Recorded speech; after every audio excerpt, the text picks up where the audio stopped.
Imagine a world shrouded in ancient castles, whispering winds, and secrets that echo through vast, shadowy halls. A place where every rustle of leaves or distant moan could signal a ghost. Or maybe something far more terrifyingly human. Exactly.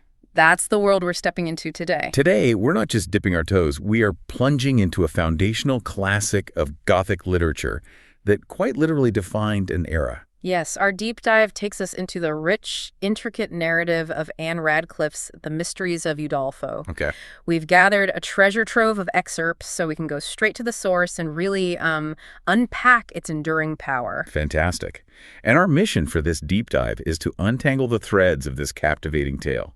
We want to reveal the most important nuggets of knowledge and insight about its characters, its incredibly atmospheric settings. And it's definitely the setting. And that pervasive sense of mystery that keeps readers hooked even centuries later. We'll explore how outward appearances, whether of people or places, can profoundly deceive, and how true inner strength ultimately triumphs over external terrors. So, let's unlock the gates to Udolpho and see what lies within. Sounds good. We should probably begin fittingly in a place of deceptive peace. The pastoral life of young Emily Saint-Aubert at La Vallée. Okay, lovely. Radcliffe introduces us to Emily, her beloved father, Monsieur Saint-Aubert, and her mother, living this tranquil, almost idyllic existence by the Garonne River. Wow, that sounds almost like a dream, right? Radcliffe paints this picture of pastoral simplicity, a life deeply enriched by literature, by domestic virtues. Emily has her own room with pleasant windows overlooking groves and the distant Garonne where she cultivates her elegant arts. Yeah, it's very picturesque. And Monsieur Saint-Aubert himself is a fascinating figure. He's a man who has, as Radcliffe puts it, known life in other forms beyond the simple existence. Ah, okay, so he's got some depth. Definitely. His early flattering view of mankind had too sorrowfully corrected by experience, yet his benevolence remained unchilled. He truly embodies this quiet virtue. What's so clever here is how Radcliffe immediately introduces a stark contrast, kind of laying the groundwork for the novel's central conflict. Right. Into this serene picture intrudes Madame Saint-Aubert's brother, Monsieur Quesnel. Oh boy. Yeah. He's described as a man whose aim had been consequence. Splendor was the object of his taste. So the complete opposite of Saint-Aubert. Pretty much. He openly disdains Saint-Aubert's pure taste, simplicity, and moderated wishes, viewing them, remarkably, as marks of a weak intellect. Wow. It's more than just a family squabble, isn't it? This isn't just a classic conflict between quiet virtue and flashy ambition. No, it's more fundamental. It's Radcliffe setting up a core thematic tension, the value of intrinsic worth versus superficial societal status. Exactly. Quesnel even wants to improve the old mansion by cutting down the trees because they interrupt my prospects. Yeah, causing Saint-Aubert quiet dismay. It's a small detail, but it speaks volumes about the clash of their values, where practicality and appearance trump nature and sentiment. This initial harmony is then profoundly shattered by Emily's first great grief, the death of her mother, Madame Saint-Aubert. Yes, she succumbs to patient suffering and subjected wishes. The novel highlights her deep piety and firm hope of meeting in a future world the friends she left in this. And Saint-Aubert's grief is intense. Profound, yes, often obliging him to leave the room to shed tears. This loss is critical. It marks the end of Emily's sheltered childhood and sets her on a path of vulnerability. So Emily's world has already been irrevocably altered. And what follows is a literal journey, right? A quest for healing. That's right. Saint-Aubert's physician prescribes travel to Languedoc and Provence, hoping to restore nerves that sorrow had seized upon. In this journey is where Radcliffe masterfully introduces the concept of the sublime in nature. That's such a key Gothic element. Absolutely crucial. They travel through the Pyrenees, encountering immense glaciers, eternal snow, dark forests of fir, and precipices where human foot had never wandered. Just incredible imagery. You really get a sense of that awe and maybe terror. Both. Emily is captivated by the grandeur of these clouds as they changed in shape and tints, while Saint-Aubert is moved to solemn expression and frequent tears, rekindling the delightful emotions of his early days. So it affects them differently. Yes, but Radcliffe uses these scenes not just as beautiful backdrops, but as a way to spiritually and psychologically prepare Emily for the awe-inspiring, often terrifying experiences to come. It's almost like a form of strength training through nature. And it's amidst this breathtaking, sometimes arduous grandeur that they make a truly fateful encounter. After the sound of firearms, a young man in a hunter's dress appears. Valancourt. Valancourt, okay. Monsieur Saint-Aubert is immediately taken with him, observing, "This is a very promising young man. It is many years since I have been so much pleased." High praise from him. What makes Valancourt so appealing to Saint-Aubert? Well, Valancourt's character is described as unbiased by intercourse with the world, with opinions formed rather than imbibed, were more the result of thought than of learning. Ah, so it's that purity, that intellectual independence. Exactly. It clearly appeals to Saint-Aubert, reflecting his own values and making Valancourt an ideal, uncorrupted match for his daughter. He sees in Valancourt a kindred spirit, untainted by the superficiality of someone like Quesnel. And from the shared appreciation, a silent affection begins to blossom between Emily and Valancourt. Yes, marked by these pauses of silence, and his unaffected melancholy smile. Very subtle. There's this beautiful symbolic exchange of books, too, isn't there? Right. Valancourt leaves a volume of Petrarch with his name written in it, and lines of his pencil drawn along the various passages he had read aloud. Which solidifies Emily's conviction that she was conscious only of being beloved. Yeah. It's a very gentle, yet powerful expression of nascent love. It really is. It sets up that central romantic thread beautifully. But their journey also includes minor incidents that subtly hint at darker elements, doesn't it? It does. When they get lost and discover a shepherd's cabin, they hear a story of a gang of gypsies stealing sheep. So just a small thing, but... But it's not just an anecdote. It's an early, quiet introduction of lawlessness and the fragility of peace. A tiny crack in their world, foreshadowing the much greater threats Emily will soon face. Here's where the narrative really shifts, becoming more unsettling. Saint-Aubert's health worsens dramatically. Yeah. Things take a dark turn. Emily frantically seeks help. Terrified by the loneliness of the road and the deepening gleam of the overhanging foliage, she hears music sounded on the air from a distant chateau. But it's when the name of the Marquis de Villeroy is mentioned, and the fate of his Marchioness, that Saint-Aubert becomes profoundly agitated, a name Emily had never to have heard him mention. Right, a huge red flag. This is a pivotal moment. What does it introduce into Emily's world? It introduces that classic Gothic trope of the hidden past, a secret that haunts the present. In his last moment, Saint-Aubert extracts a solemn promise from Emily. She must go to a closet, find a packet of papers, and... Oh, this is the part. Burn, and solemnly I command you, without examining them. Wow. He emphasizes this as a circumstance of solemn consequence connected to your dying father. This forbidden knowledge, this imposed ignorance, fuels so much of the novel's suspense and Emily's internal conflict. She becomes the reluctant heir to a mystery she's forbidden to explore. And before his peaceful passing, Saint-Aubert imparts crucial advice to Emily on the evils of susceptibility. Yes, urging her to remember how much more valuable is the strength of fortitude than the grace of sensibility. And that one act of beneficence, one act of real usefulness, is worth all the abstract sentiment in the world. Exactly. This isn't just a father's dying advice. It's Radcliffe's foundational philosophical statement for the entire novel. Well, she's setting out her stall, basically. Yeah, absolutely. This is Radcliffe's core thesis. She's essentially telling us, and Emily, that true virtue isn't just about romantic sensibility or, emotional theatrics, which were popular in the sentimental novels of her time. Right. Instead, it's about practical fortitude, inner strength, and genuine compassion, a kind of groundbreaking idea that challenges prevailing notions of feminine virtue and becomes the guiding principle for Emily's survival. His death leaves Emily in deep grief, obviously. But the mystery of that sweet music born on the distant air, which she connects to her father's passing and the enigmatic Marquis, lingers. It does. She feels strongly interested concerning the remote cause of this emotion, especially since his papers were supposed to be destroyed. That unresolved question, that haunting memory, it must fuel her own burgeoning curiosity. Oh, definitely. It sets the stage for much of the novel's unfolding mystery. And that mystery is about to get significantly darker, because Emily's life takes a truly ominous turn when she falls under the care of her Aunt Sharon. Ugh, Aunt Sharon.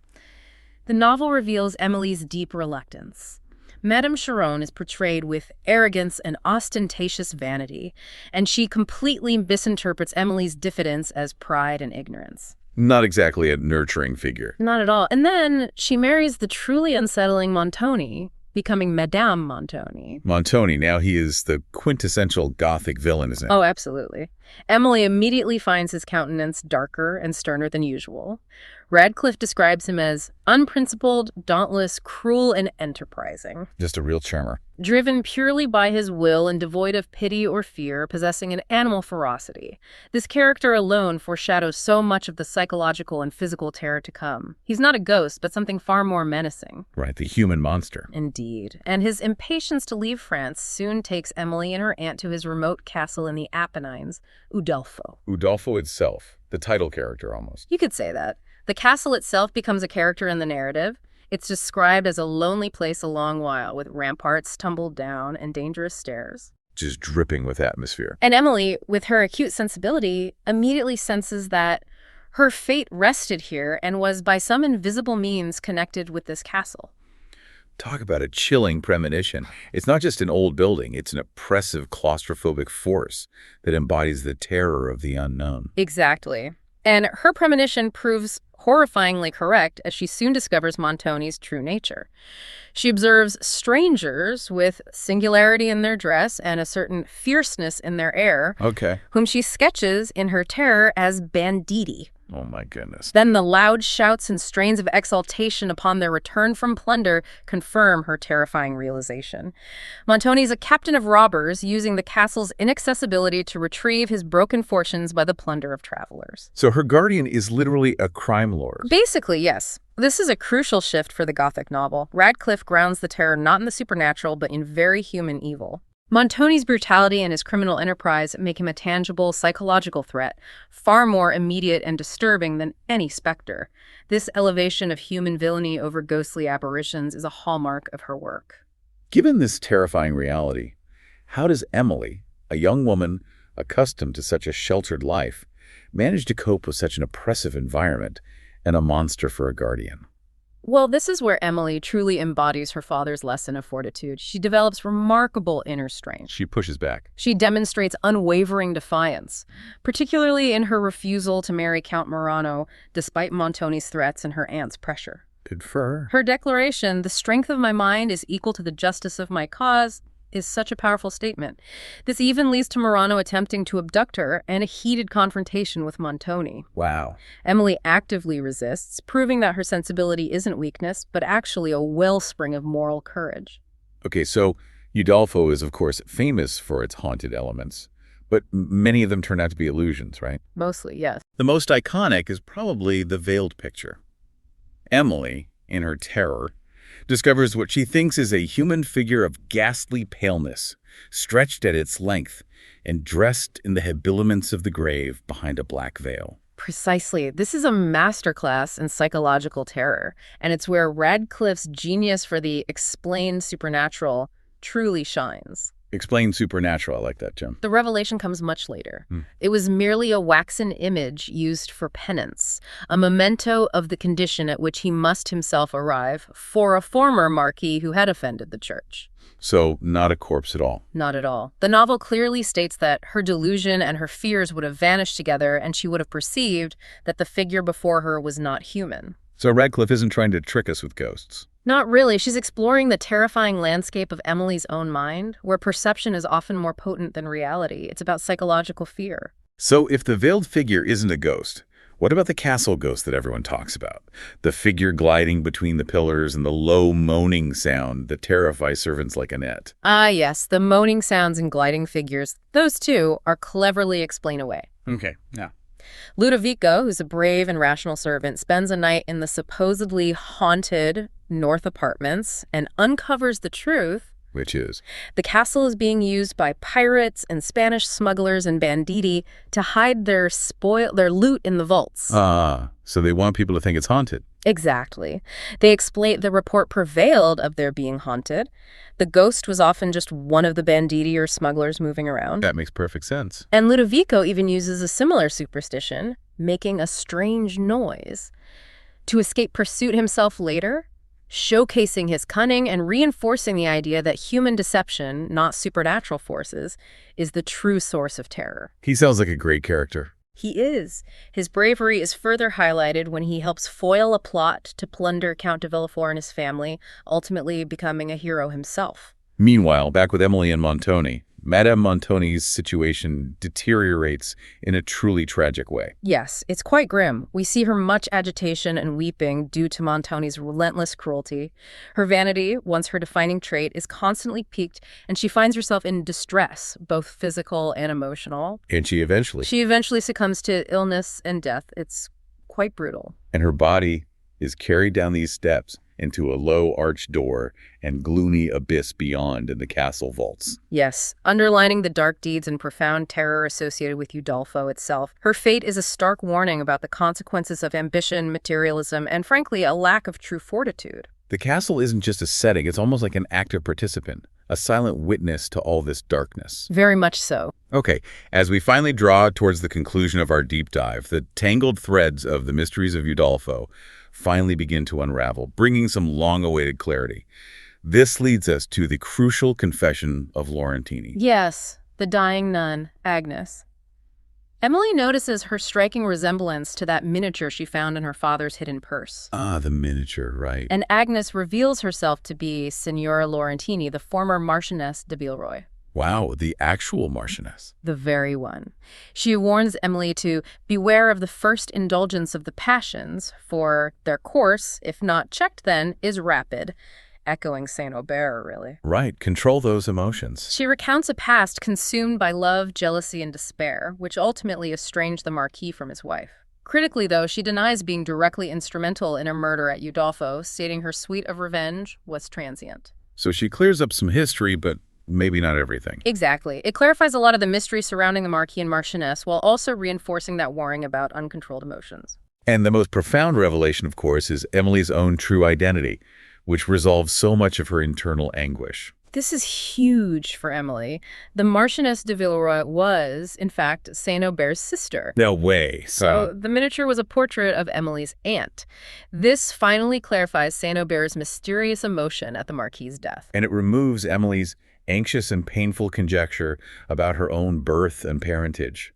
That must bring her such peace. A huge sense of belonging and relief, yes. And thankfully, the calumnies against Valancourt are also finally vindicated. There are those nasty rumors. Yes, rumors of gambling and low inclinations. But they're dispelled when Monsieur Bonnac reveals Valancourt's true, noble character. How so? Turns out Valancourt had used his own limited resources to free Bonnac from debt. It was an act of generous but imprudent young friendship. Ah, so he was broke because he was helping someone. Precisely. It's revealed that a mistake had been mutual between Emily and Valancourt, confirming his worthiness and paving the way for their reconciliation. Which, again, reinforces that theme of appearances versus reality. Absolutely. True character eventually shines through. What a relief indeed. So, with the mystery solved and reputations cleared, Emily returns to her native home, La Vallée. Back where she started, but changed. She inherits a portion of Laurentini's property, which, predictably, stirs M. Quesnel's superficiality. Oh, you bet. His increase of fortune seemed to have awakened this sudden kindness. Very telling. But Emily, true to form now, makes a conscious choice, valuing the tender remembrances of her parents at La Vallée over ostentation. Her choice perfectly embodies the very virtue and fortitude her father championed. She rejects the material allure for sentimental value, completing her transformation from a sensitive girl into a woman of strong principle. And finally, Valancourt and Emily are reunited. Yes, their happiness is now possible, with Emily having gained that fortitude her father spoke of, and Valancourt having found recovery of his own esteem. It's a classic resolution, where virtue is rewarded, and the lessons about character and self-worth, hard-won through immense suffering, are solidified. A satisfying ending after all that terror. We've just navigated a journey through suspense, romance, and the psychological depths of human emotion. The Mysteries of Udolpho is so much more than just a Gothic tale, isn't it? Oh, definitely. It's a profound exploration of virtue, vice, the power of inner strength, and Radcliffe's really ingenious way of crafting terror from human actions and psychological suggestion, rather than just relying on overt supernaturalism. It truly is a remarkable work. What parts of Emily's journey resonated most with you, our listener? Was it the grandeur of nature, maybe? Or the chilling, yet ultimately explained, mysteries of the castle? Or maybe the intricate web of human ambition and forgiveness that tied everything together? Lots to think about. And to leave you with a thought as you go about your day, consider how perception, maybe even more than objective reality, can dictate our fears and our choices. That's a good point.